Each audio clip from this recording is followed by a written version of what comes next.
Bonjour, bonjour, c'est Chronos, bienvenue sur la caverne de l'oracle. Aujourd'hui, présentation d'un tarot.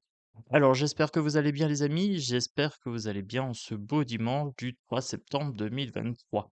Alors, on est parti pour la présentation de l'Illuminated Tarot Deck. Voilà, c'est un jeu que j'ai reçu avec la boîte en cloche. Boîte assez sympa. Alors, j'aime les couleurs, j'aime beaucoup les couleurs. Ils sont pastels.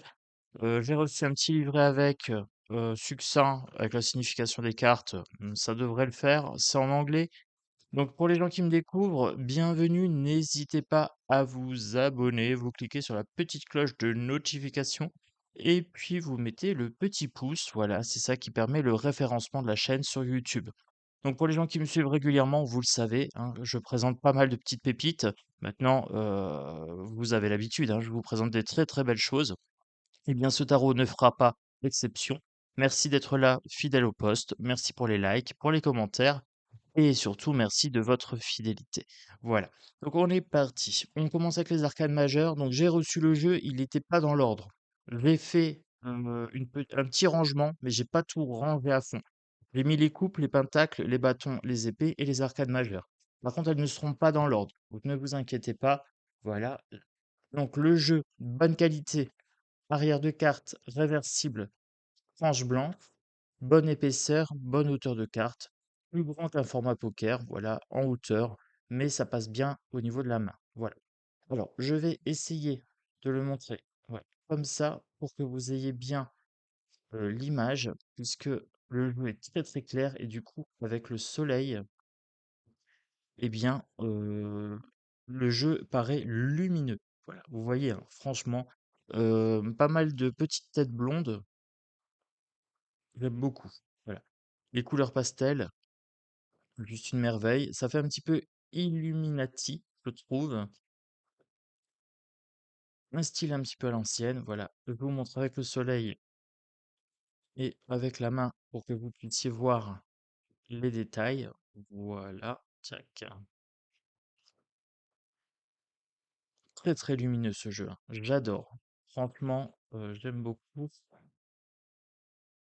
Hop. La carte de la roue de la fortune, magnifique. J'aime ce côté un petit peu angélique. Ça fait un petit peu ange de la mort, hein, quasiment. Mais ça fait le hasard, voilà, avec la petite roue qui fait le travail au milieu. La justice, avec la sagesse. Ici, on a un hibou. Le pendu,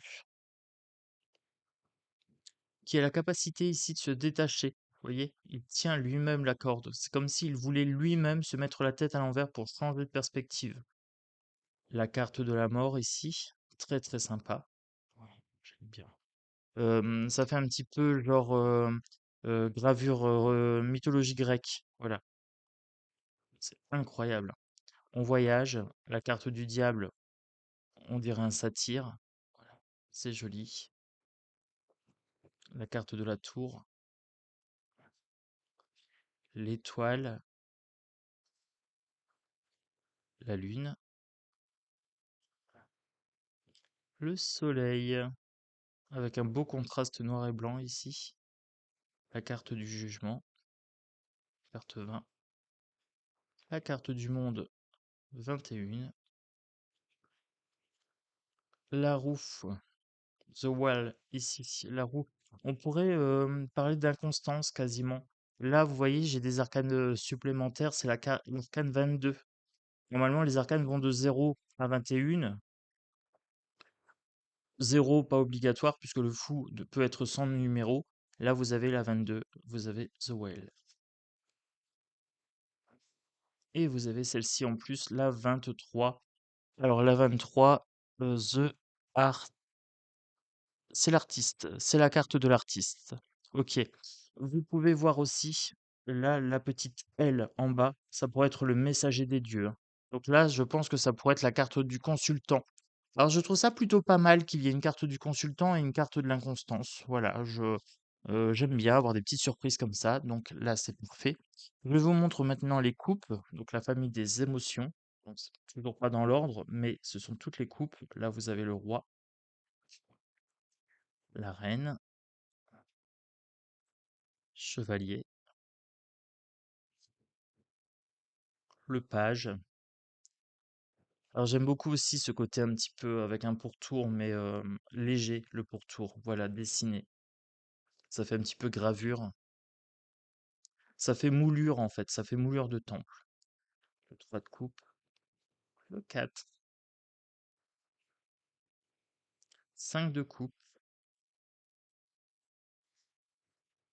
6 de coupe,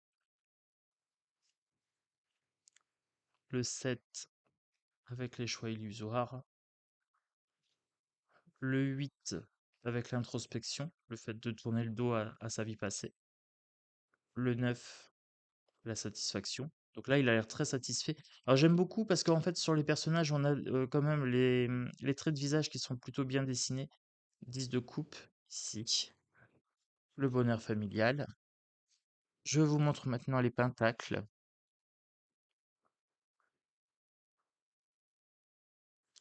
Le page, l'as. J'aime beaucoup l'as de pentacle, très très beau. 2 de pentacle. Le fait de jongler, de danser, avec le symbole de l'infini en dessous. 3 de pentacle, travail collectif. Voilà, là, ils sont en train de réfléchir, de discuter. 4 de pentacle, être près de ses sous. Voilà, donc là, on voit qu'elle protège, hein. Elle protège, elle dort sur son argent. Elle dort et elle est en contact avec les 4 pentacles. Le 5 ici, la pauvreté. On a le symbole de l'église derrière, ici. Voilà. Le 6 de pentacle, générosité bien ordonnée. Voilà. 7 de pentacle, le travail qui porte ses fruits sur la durée.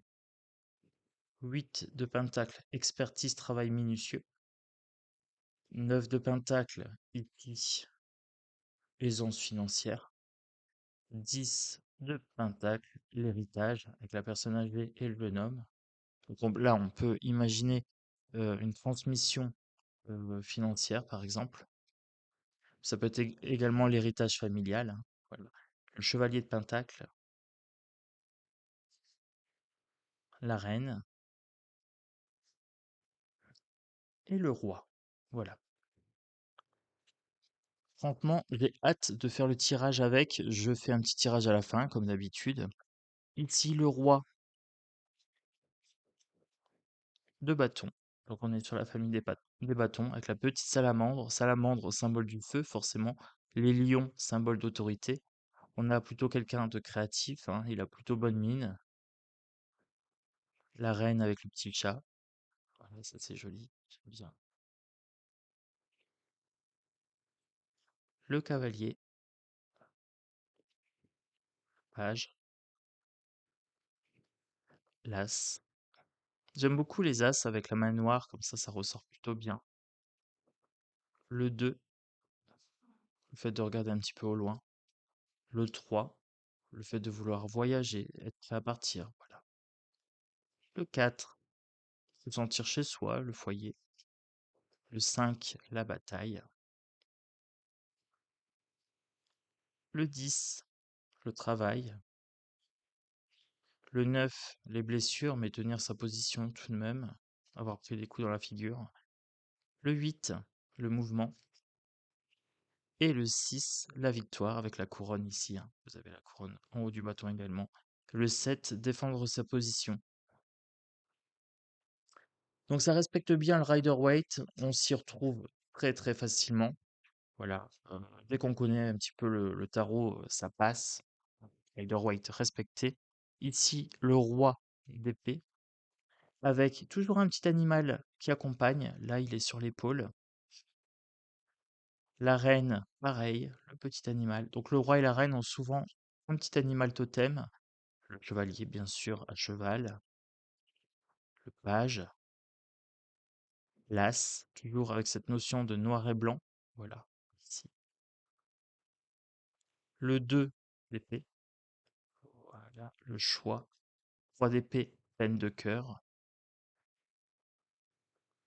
Je le trouve joli, le 3 d'épée. Il est pas glauque. Voilà, j'aime beaucoup. Le 4, ici, le repos, ou le fait d'être figé dans le temps, hein, ici. 4, 5 d'épée. 5 d'épée, stratégie. Là, il est en train de réfléchir. 6 d'épée, il s'éloigne du danger. Prise de distance. 7 d'épée, fourberie. Alors, je vais quand même regarder mon 7 d'épée. Oui, il a un petit air coquin. Il a un petit air malicieux tout de même. Il cache les épées sous sa toge. Le 8, situation inextricable. Bon là, elle pourrait se libérer, mais elle ne le fait pas, hein. Elle pense qu'elle est piégée, mais elle ne l'est pas. Ici, le 9 d'épée, bien, nous avons les cauchemars. Et le 10 d'épée, la mort théâtrale ici. Voilà. Alors, on se fait un petit tirage. Le jeu, très bonne qualité, j'aime beaucoup. Euh, je mettrai un 10 sur 10 pour ce tarot, puisque tout simplement, il est lumineux. La qualité est bonne, ça glisse bien. Les images, tout simplement magnifiques. Donc 10 sur 10, rien à redire pour ce jeu. Alors, hop, on va se faire un petit tirage en 3 cartes. Vous avez peut-être remarqué, nouveau tapis de souris, hein, avec 3 cartes de tarot, la lune, le soleil et l'étoile. Voilà. J'avais envie de changer un petit peu. Je trouvais celui-ci magnifique. Ah, vous savez, hein, les tapis de souris, ça commence à devenir ma passion aussi. Ça me permet d'avoir un petit, comment dire, un petit décor sympa, de nous faire voyager. Donc voilà, je voulais vous en faire profiter également. Alors, vous voyez, j'ai mélangé et pourtant j'ai 3 ici cartes de pentacle. C'est le 4, le 5 et le 3. Pourtant, j'ai mélangé, j'ai pris à différents endroits. Ici, on pourrait me dire qu'on est près de ses sous. On est près de ses sous, on fait attention parce qu'on sent qu'il y a un moment de pauvreté qui pourrait arriver incessamment sous peu. Alors là, on est en train potentiellement de faire des économies et on est en train également de chercher peut-être des conseils financiers auprès d'autres personnes pour savoir comment ils font pour économiser. Alors c'est assez intéressant, ça pourrait parler de l'inflation par exemple. Ça pourrait parler ici du phénomène d'inflation. Le 5 de pentacle, la pauvreté. Alors avec le 5 ici de pentacle, pauvreté, avec le 5 d'épée, on est en train de réfléchir. On a vraiment une stratégie qui se met en place. Donc c'est très très intéressant de voir ça. En fait, là on a un tirage très financier, très très financier pour le coup. Avec la stratégie ici, on a un objectif. On a un objectif avec la carte de l'étoile. On a l'objectif de se protéger financièrement, de pouvoir subvenir à ses besoins et de parer aux accidents de la vie, par exemple. Donc là, on a une protection, mais aussi un objectif avec la carte de l'étoile. Peut-être une protection matérielle. On a peut-être quelqu'un qui nous aide. Ici, avec la carte de la lune, quelqu'un qui nous aide ou qui nous protège, mais de façon invisible. Et c'est inconscient. Cette stratégie se met en place de façon inconsciente avec la carte de la Lune. C'est une peur inconsciente qui s'installe, en fait. C'est la peur de ne pas subvenir à ses besoins, par exemple. Et avec la carte du Soleil, il y a une mise en lumière. Il y a une mise en lumière ici. On nous dit que pour l'instant, on est dans le doute, dans la confusion, mais que plus tard, on verra plus clair dans la situation. Ouais. Donc, par exemple, au niveau du travail collectif, si je prends une carte supplémentaire, c'est ça qu'il faut mettre en place. C'est un travail collectif, un échange de bons procédés. Tu me peins ma maison, je te donne des légumes, des choses comme ça. Voilà, donc le travail collectif sera victorieux. Voilà. Donc là, passé, présent, futur, c'est assez intéressant. Le jeu répond bien. Voilà, j'ai pas posé de questions, mais il est assez fluide. En énergie, énergie top team, vraiment euh, très très beau. Je pense m'en servir régulièrement parce qu'il est vraiment lumineux. Alors je trouve que Illuminated Tarot, c'est bien, ça porte bien son nom. Voilà. Donc les amis, j'espère que cette présentation et ce petit tirage d'exemple vous a plu. Vous me direz aussi, hein, peut-être que le tapis vous plaît également. Ça change un petit peu.